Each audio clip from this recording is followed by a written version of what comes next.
اولاد کے لیے کشادگی مانگتے ہیں، ہمیں بھی کشادہ رزق دے، ہماری اولادوں کو بھی دے، اور مانگو مانگو۔ لیکن میرے نبی نے کیا مانگا؟ اللہم اجعل رزق آل محمد قوتا، اے میرے رب آل محمد کا رزق تھوڑا کر، گزارے کا کر، گزارے کا۔ کیوں؟ کس لیے کہ کوئی قیامت کے دن مجھے یہ تانا نہ دے کہ آپ کی اولاد نے مزے کیے اور ہم سولیوں پہ لٹ گئے، ہم نے فاقے سہے۔ ایک صحابی آ کر پیٹ سے کپڑا اٹھا، یا رسول اللہ یہ دیکھیں، میں نے پیٹ پہ ایک پتھر باندھا ہوئے بھوک کی وجہ سے، تو آپ نے کرتا اٹھا کر فرمایا یہ دیکھو میں نے 2 پتھر باندھے ہوئے۔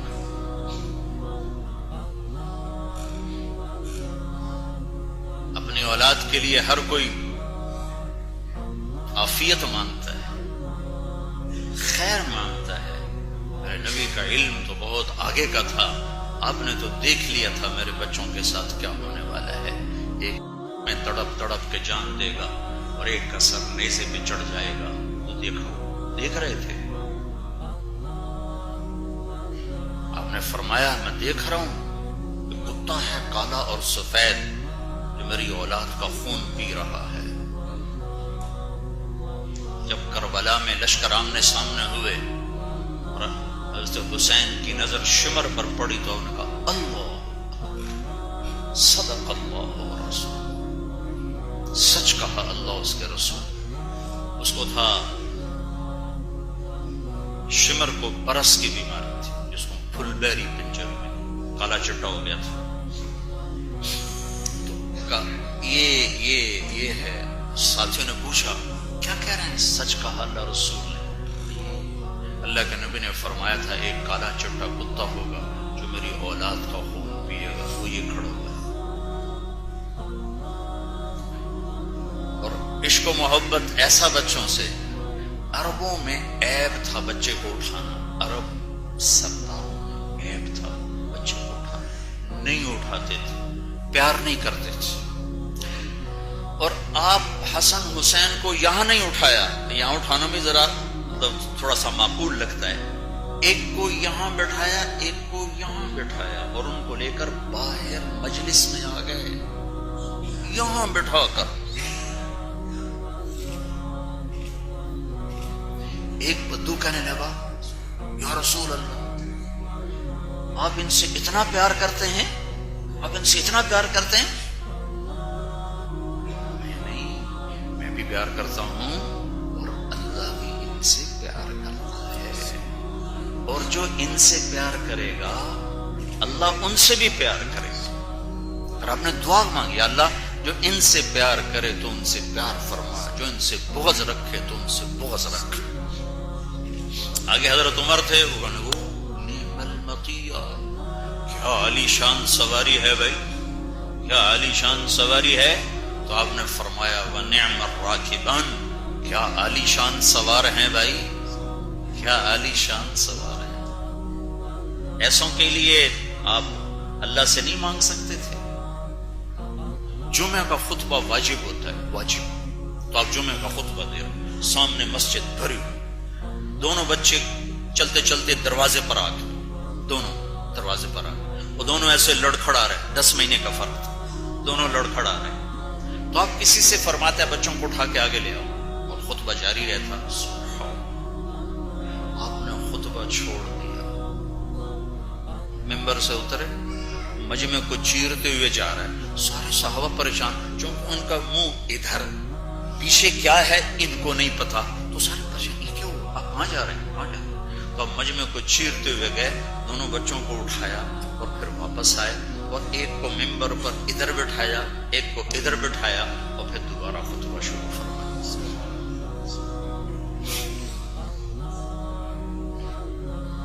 فرض نماز ہو رہی ہے، فرض یہ نہیں معلوم کہ ظہر ہے، عصر ہے، مغرب ہے، عشاء ہے، فرض نماز ہے، اور اب سجدے میں ہیں، سجدے میں ہیں۔ حسن دوڑتے ہوئے آئے اور آ کر کمر پہ چڑھ گئے، اور آپ نے سجدہ لمبا کر دیا۔ تھوڑی دیر بعد پچھلوں کو تشویش ہو گئی، اتنا لمبا سجدہ، آپ کو کیا ہو گیا، فوت ہو گئے؟ مسئلہ ہو گیا تو جو پہلی صف کے لوگ تھے انہوں نے یوں کر کے دیکھا، سجدے میں دیکھا تو دیکھا تو حسن اوپر کھیل رہے، تو وہ جو بالکل آپ کے پیچھے چند لوگ تھے ان میں سے ایک نے سجدے میں تھوڑا سا آگے ہو کے یوں ہاتھ آگے بڑھایا بچے کو پکڑ کر نیچے اتارنے کے لیے، تو یہاں بغل سے آپ کو نظر آیا کہ ایک ہاتھ آگے آ رہا ہے، تو آپ نے اپنے سجدے میں سے ہاتھ اٹھا کر اس کو یوں کیا، مت چھڑو مت چھڑو، تو وہ پھر پیچھے ہو گئے۔ جب تک حسن کمر پہ بیٹھے رہے آپ نے سجدے سے سر نہیں اٹھایا، اور معلوم ہے ان کے ساتھ کیا ہونے والا ہے، ہاتھ کیوں نہیں اٹھائے؟ میرا رب تو اپنے حبیب کی کوئی بات نہیں موڑتا، ہاتھ کیوں نہیں اٹھائے؟ آپ کی تسلی کے لیے کہ جب تم پر دکھ آئے تو میرے دکھ یاد کر۔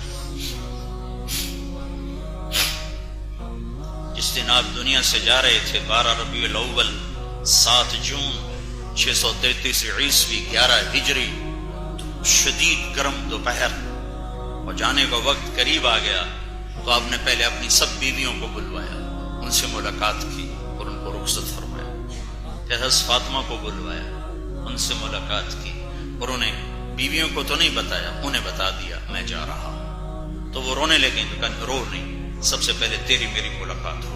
6 ماہ بعد بیٹی کا بھی انتقال ہوا، ان کو رخصت کیا، پھر علی کو بلوایا، پھر ان کو ان کا سر اپنی گود میں رکھا، ان کی کمر پہ ہاتھ پھیرتے رہے اور ان کو دعا دیتے رہے، پھر ان کو رخصت فرمایا، سب سے آخر میں دونوں بچوں کو بلایا اور ان کو اپنے ایسے لیا اور ان کے سر چوم رہے تھے اور آنسو ٹپ ٹپ ٹپ ٹپ ٹپ،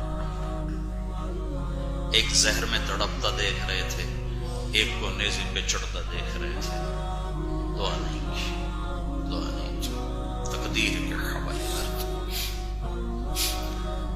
جب یہ چلے گئے تو جبریل آ گئے، یا رسول اللہ موت کا فرشتہ دروازے پہ آ چکا ہے، اندر آنے کی اجازت چاہتا ہے، تو آپ نے فرمایا اجازت، تو ملک الموت اندر آ کر کہنے لگا السلام علیکم یا رسول اللہ، کہ یا رسول اللہ آپ پہلی ہستی ہیں جنہیں میں سلام کر رہا ہوں، میں نے کبھی کسی کو سلام نہیں کیا۔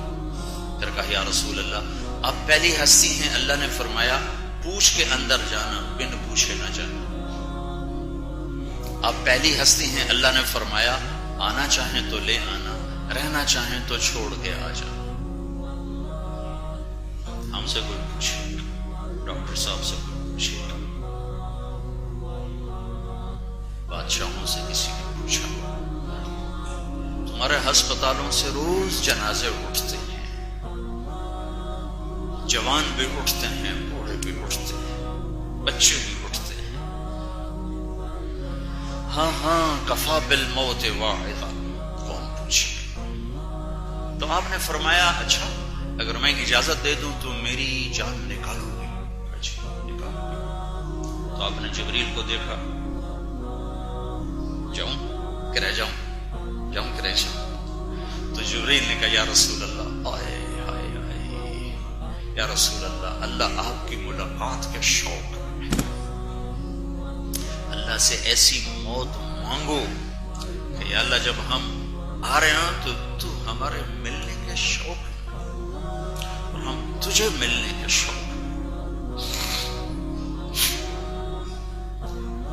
موت تو زندگی کی ابتدا کا نام ہے، موت اختتام نہیں، موت تو ابتدا ہے، تو خواب ہے، کوئی کلینک کا خواب دیکھ رہا ہے، کوئی وی سی بنے کا خواب دیکھ رہا ہے، کوئی ذمہ داری کا خواب دیکھ رہا ہے، کوئی M B A M N A صدارت وزارت کا خواب دیکھ رہا ہے، کوئی تجارت زراعت کا خواب دیکھ رہا ہے، تو خواب ہے۔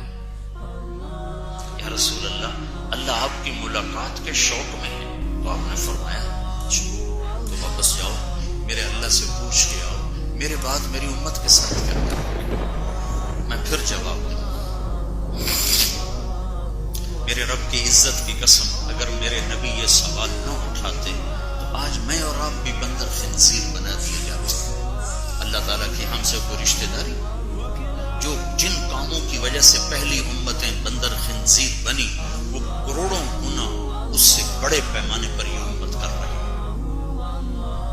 اور اللہ تعالیٰ نے بندر اور خنزیر بنا دیا۔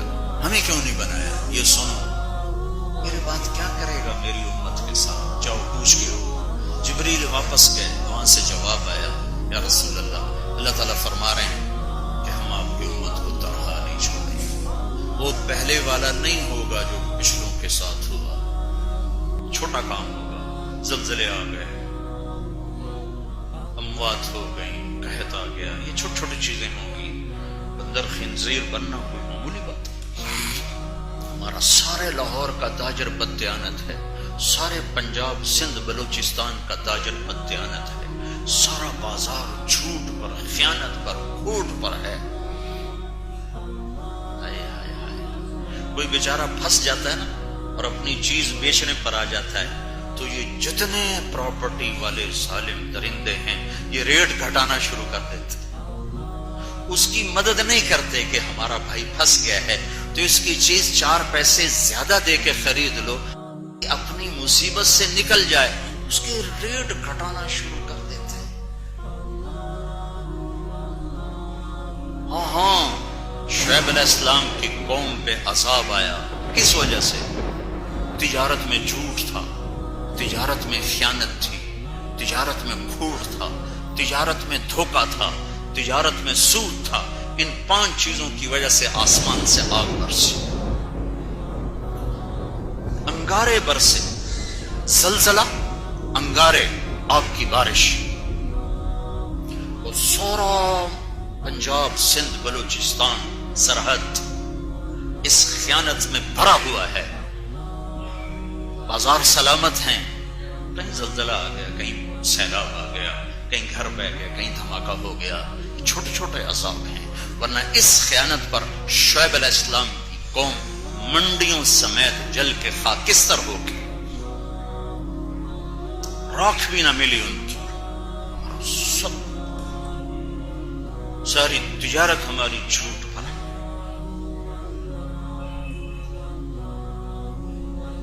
اللہ کے نبی سے پوچھا گیا یا رسول اللہ قیامت کب آئے گی؟ آپ نے فرمایا اللہ کو پتہ ہے کب آئے گی۔ وہ کہنے لگے کوئی نشانی تو بتائیں، تو آپ نے فرمایا جب ماؤں کو ذلیل کیا جائے گا تو قیامت آ جائے گی۔ آج کی ماں کہاں عزت دار ہے؟ آج کی ماں کہاں عزت کے ساتھ ہے اپنے بچوں کے پاس؟ آج کی اولاد ماں باپ کے ساتھ کیا کر رہی ہے؟